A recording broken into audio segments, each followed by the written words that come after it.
اشخاصی که کسب آموزگاری را اختیار نمودند با این پیشه مقدس مهارت عالی کسبی و مدنیت بلند معاشرت و مناسبت به تعلیم گیرندگان اینچنین صحنه پرتضاد و عبرت آموزی حیات را برای دانش آموزان راهنمایی می‌کنند. تجربه روزگار ثابت ساخته است که علم و دانش و سوادناکی آموزگار و اخلاق حمیده او در تعلیم و تربیت در کمالات دانش آموزان مقام اولین درجه دارد.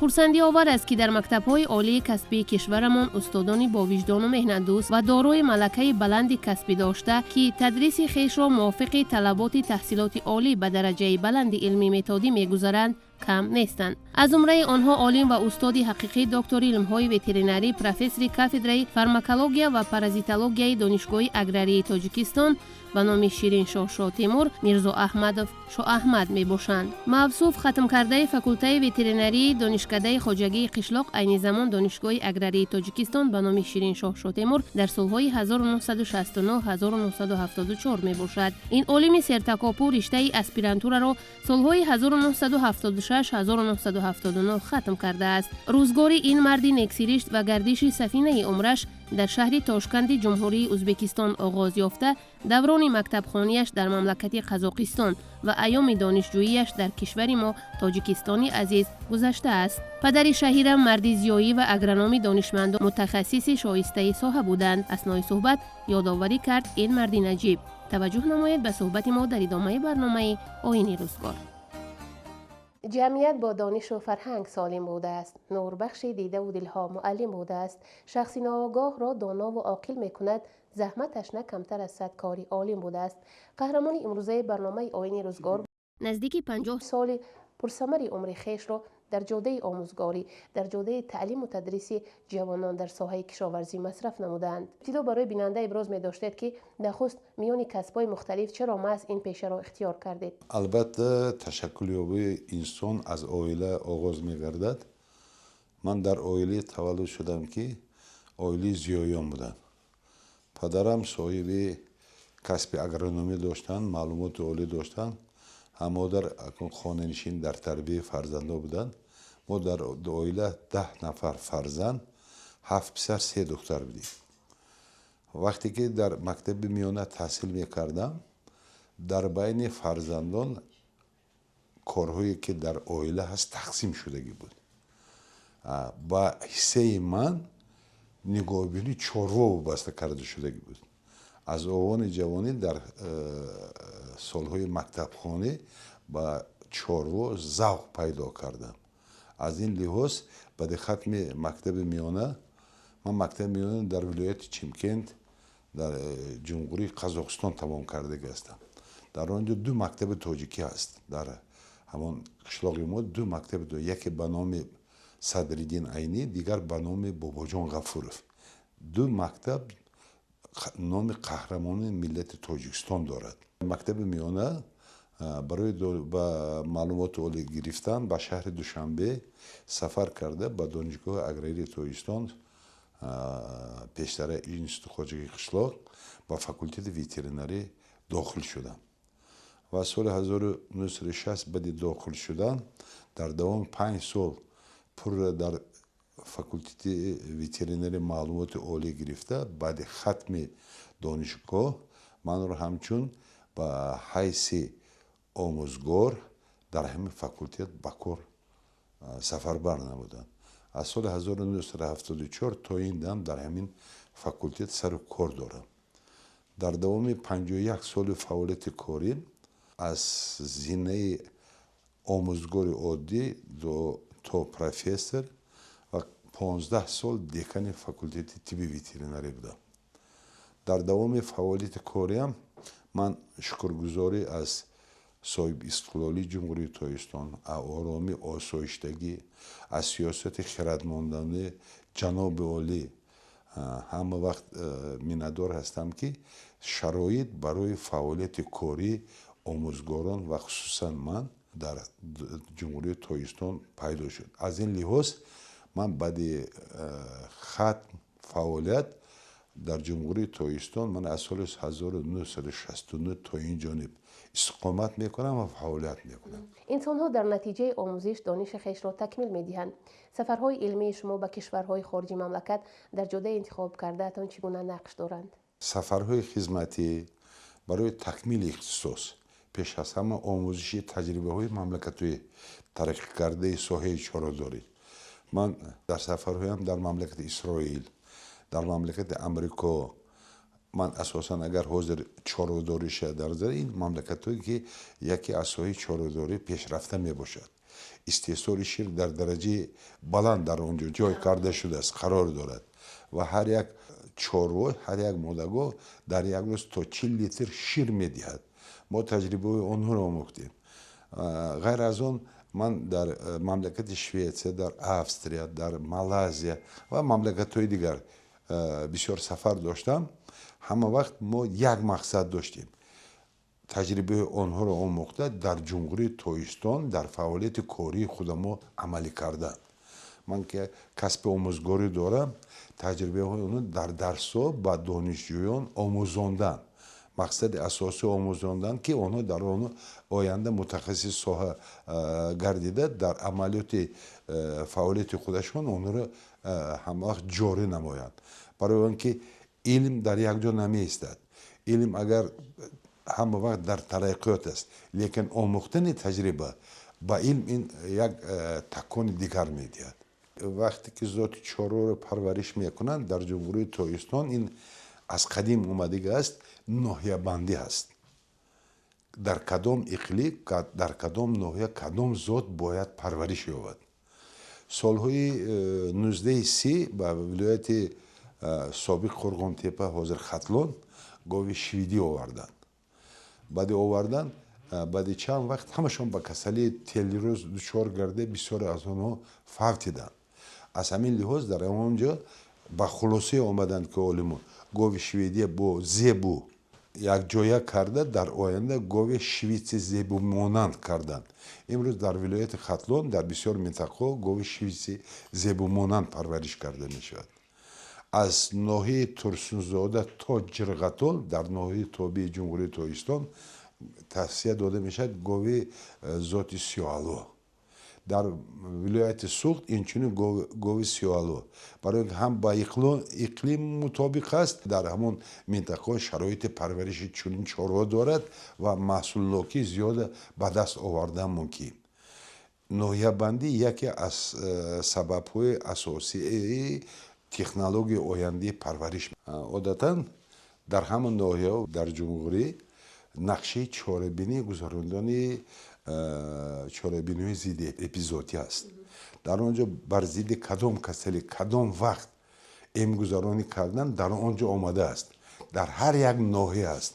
این کار حتما عملی کرده می شود. وقتی که ما عادتاً ما بسیارتر چاروی خرد شاخدار رو به چراگاه ها می رویم. حتی با مسافه 300 350 تا 400 کیلومتر راه طی می کنند. لیکن امروز ما راه چراگذر کم داریم، اساساً راه نقلیاتی که طی می کنیم، جایهای استراحت ندارد. از چاره‌بینی تا راندن حتما حل کردن در کار. کسلی دهان سومدرد این یکی از کسلی های پایین کرده در بین چاره‌های جفسون. تقسیمو به این کسلی دوچار نمیگرد، اساساً جسمو. امروز از فدراسیون روسیه، از هندوستان واکسین ها وارد کرده می شود که برای پیشگیری همین کسلی هر یک صاحب چارو خواجگی دار مسئول است که همین چاره‌بینی های گذراند. ما در حالتی که کمک اگر صرفه کاری کنیم ایسوب واکسین نخریدن یا نگذراندن، بعد کسل شدن 10 مراتب خراجات پولی به وجود می آید. برای هم هر یک صاحب چاره‌دار حتما معلومات باید داشته باشد که همین کارهای عملی کردن. برای این با واسطه اخبار عموم، با واسطه واخوری ها، با واسطه چی به خلق فهماندن در کار عملی کردن چنین چاره‌بینی، این پیشرفتی ساحه می باشد. درآمد هر یک خانواده می باشد. امروز چارو درآمد اساسی بعض حالت‌ها از چارو است. بعد چارو پول نقد است. امروز اگر لازم داند ба бозор мебарорад, мефурӯшад, ба ҷои он лавозимоти лозимиро харидорӣ карданаш мумкин. Як банки хонавода аст. дар кадом самти илми чорвопарварӣ шумо худро бештар муваффақ медонед? рисолаи номзадии ман ба чорабинии пешгирии осебияти гӯсфанд ҳангоми чаронидан ба чарогоҳҳо вобаста карда шудагӣ буд. рисолаи докторим ба муолиҷа ва пешгирии касалиҳои гинекологии модаргоҳ, асосан эндометрит, равона карда шудагӣ буд. солҳои зиёд ҳангоми мушовири барномаҳои байналмилалӣ буданд, мо ба ҷумҳурии Тоҷикистон аз Франсия нутфаҳои якҷинса ва барои кӯчаткунии эмбрионҳои оварда дар ҷумҳурии Тоҷикистон дар чорвоҳие ки парвариш меёбад ба онҳо ҳам кӯчат кардем, ҳам барои бордор кардан нутфаҳои якҷинса истифода бурдем. маънии нутфаҳои якҷинса ин фақат гусола таваллуд мешавад, наринаҳош нест. ҳамин хел дар мамлакатҳои Аврупо чунин усул истифода мебарад. барои ҳамин мо аз усулҳои онҳо таҷриба омӯхта дар ҷумҳурии Тоҷикистон ҳамин корро амалӣ кардем. ду омили асосии парвариши чорво аст. яке хӯронидан, дуюмаш ирсият, зотро беҳтар кардан. асоси парвариши чорво аз ҳамин ду самт пайдо мешавад. дигарҳош зам мешаванд. дар бораи беҳтар кардани генетикаи чорво бо усули ман чӣ тавре ки гуфтам, аз Германия, Франсия ба ҷумҳурии Тоҷикистон нутфаҳое оварда дар хоҷагоҳ мо онро истифода бурдага ҳастем. имрӯз мана агар шумо хабардор бошед, ширкати Мармарӣ имрӯз зотҳои гуногуни чорвои гӯштиро оварда парвариш карда истоданд. онҳо дар минтақаи Балҷувон, дар минтақаи Ёвон, дар ноҳияи Ёвон онҳоро парвариш мекунанд. якчанд зотҳои гуногунро оварда ба иқлими мо мутобиқ карда дар он ҷо парвариш карда натиҷаҳои хубро ба даст ҳам овардаанд. самти корҳои илмии таҳқиқотии Шоҳаҳмад Мирзоаҳмадов ба омӯзиши сабабҳои осебии гӯсфандон ҳангоми нигоҳубин дар чарогоҳҳои мавсимӣ ва пешгирии он, самарабахшии усулҳои гуногуни муолиҷаи илтиҳоби луопардаи бачадони модарговҳо дар Тоҷикистон, баланд намудани қобилияти репродуктии модарговҳо ва хушсифат намудани потенсиали генетикаи модаргов равона карда шудааст. дар соҳаи илму маориф, алалхусус илми кишоварзии мамлакат, шахсиятҳое фаъолият мекунанд ки кору пайкори пурсамар ва таҳқиқотҳои илмии онҳо барои дигарон намунаи ибрат мебошанд. маҳсули зеҳнии чунин олимон метавонад дар тарбияи мутахассисони соҳибкасб ва насли ҷавону худогоҳ ва худшинос нақши калидӣ бозад. бисёр хотираҳои хуб дорам.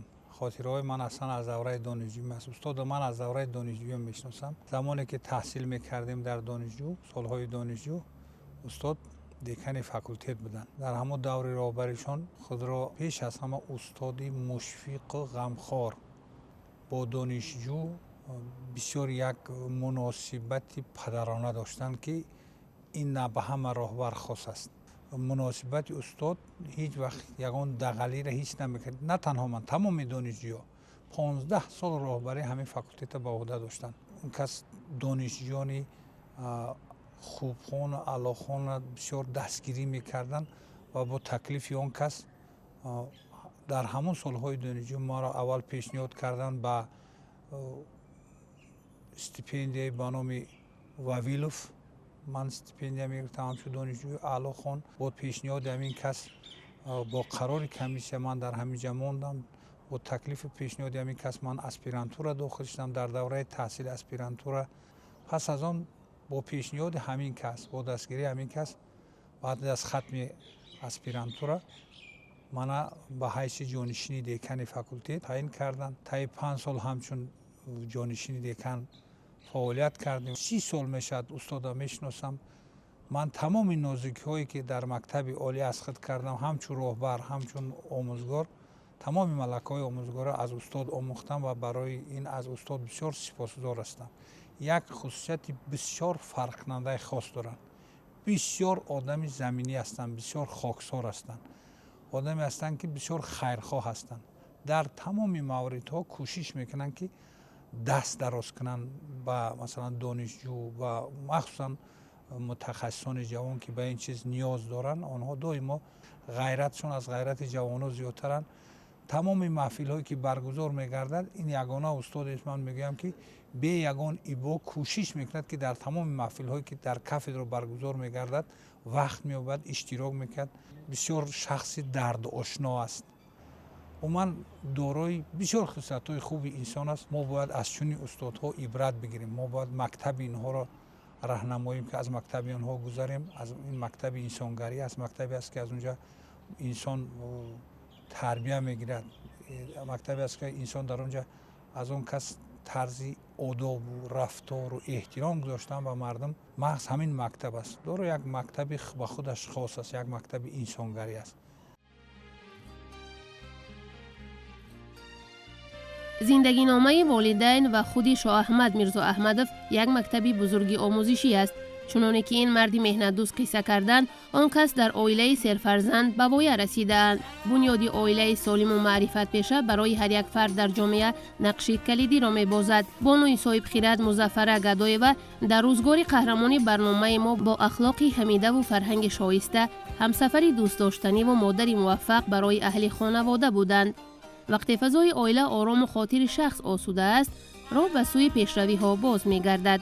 پروفسور شاه احمد میرزا احمدوف با تلاش و محبت به پیشه انتخاب نموده‌اش رساله نامزدیش را در موضوع پیشگیری عصبیت گوسفندان هنگام راندن به چراگاه در شهر لنینگراد سال 1989 حمایت کرده است.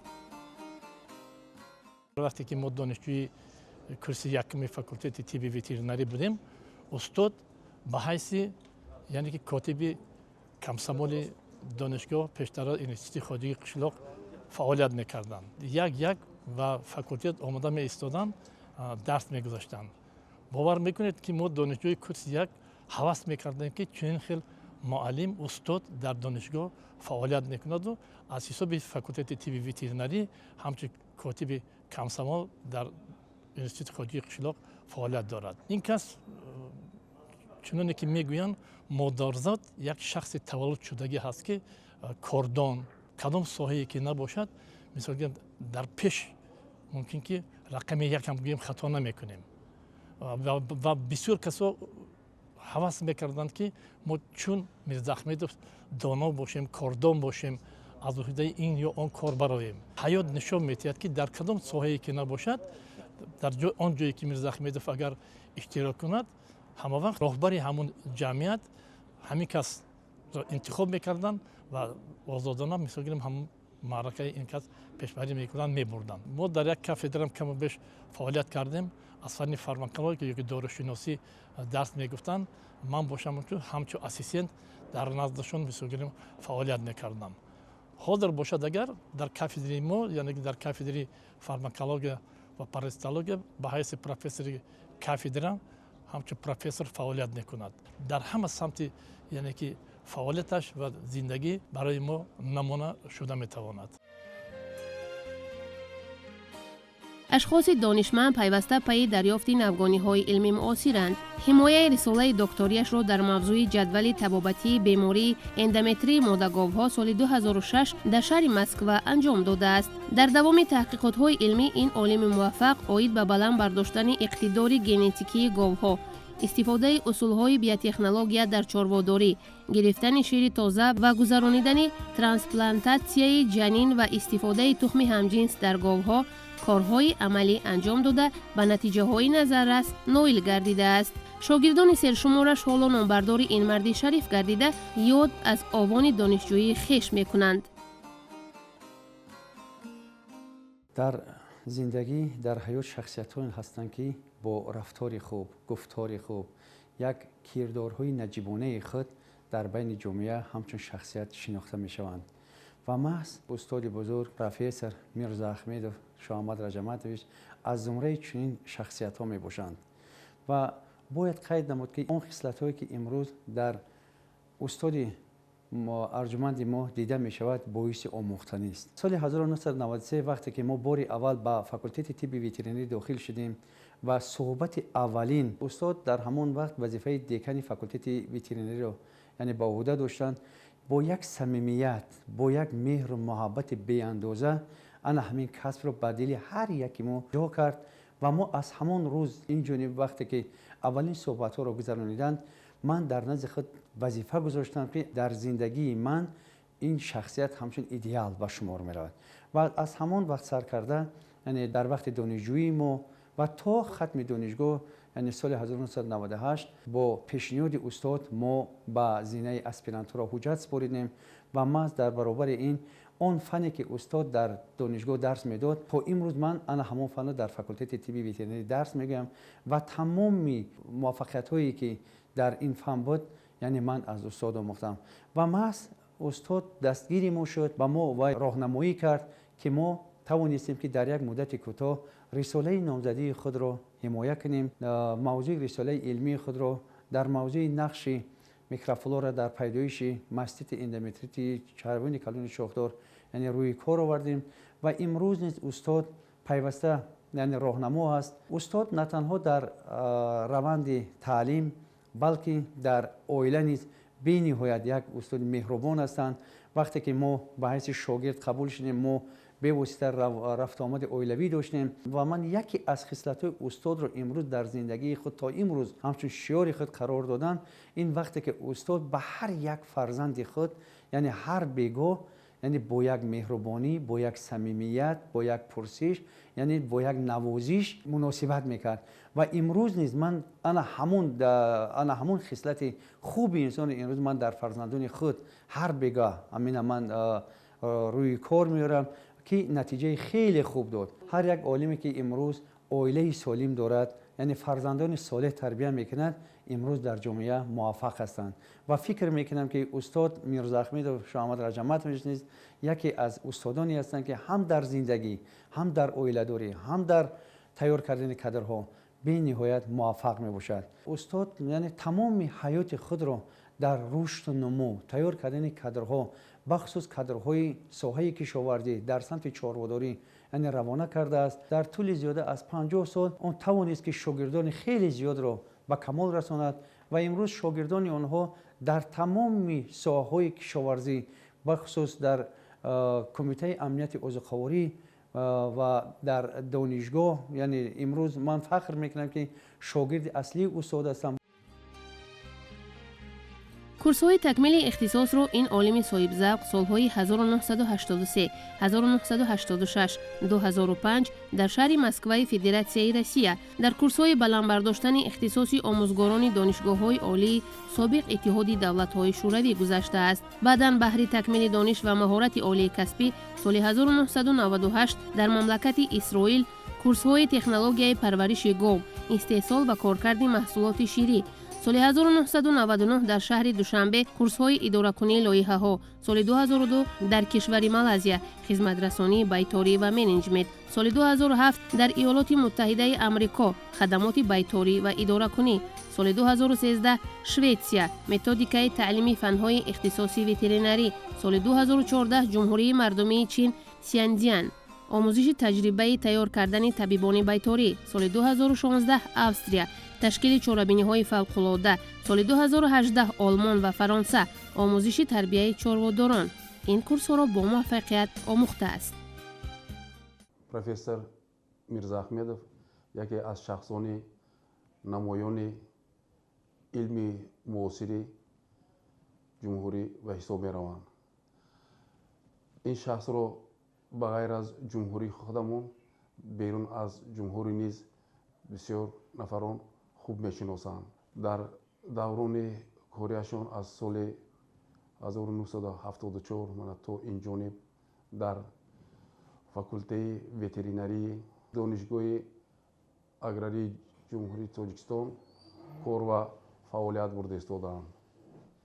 در دوام فعالیت خود آنگاه هزاران شاگردها تیار کردند. چی در مقیاس جمهوری و بیرون از جمهوری نیز شاگردای بسیار دارند. برای خدمت‌های طولانیشان در نزد حکومت جمهوری سال 2022 عنوان فخری کارمند شایسته جمهوری تاجیکستان را сазовор гардида пешвои муаззами миллат президент ҷумҳурии тоҷикистон муҳтарам эмомалӣ раҳмон шахсан ин унвонро ба устод тақдим намуданд. То тавони дӯстонро гум макун, дӯстони меҳрубонро гум макун. ин кас ҳам устод муаллими аввалини ман дар донишгоҳ дар факултаи тибби ветеринарӣ буданд ки соли 1984 вақте ки ба ҳамин факулта дохил шудам, мана то ин ҷониб ман бо устод рафту омади зич дорам. рафту омади ҳам оилавӣ, ҳам корӣ, ҳам маслиҳатҳои муфиди корӣ низ дар вақти фаъолиятам устод ба ман медиҳанд. 41 сол шудааст ки мо устод кардем. ҳамчун фарзандашон ба он кас ман фаъолият бурда то ҳамин дараҷаҳои вазифаҳои баланди касбӣ ноил гардидам. ман низ факултаи тибби байториро хатм намудам. устод ба мо маслиҳатҳои хеле ҳаётан зарурро медиҳанд. дар бисёр соҳаҳо кор кардан, чандин сол дар ҳамин факулта роҳбар буданд. дар оила низ устод як ҷои намоён доранд. фарзандои устод набераҳояшон беҳад ҳурмат ва иззат мекунанд. бе иҷозати устод дар оила як хасро ба як ҷо гирифта намемонанд. ҳамин хел фарзандои хубу ба тарбия доранд. дар қатори онҳо мо низ фарзанди ин кас ҳастем ки мо низ тарбияи устод профессор Мирзаахмедро гирифтагӣ ҳастем.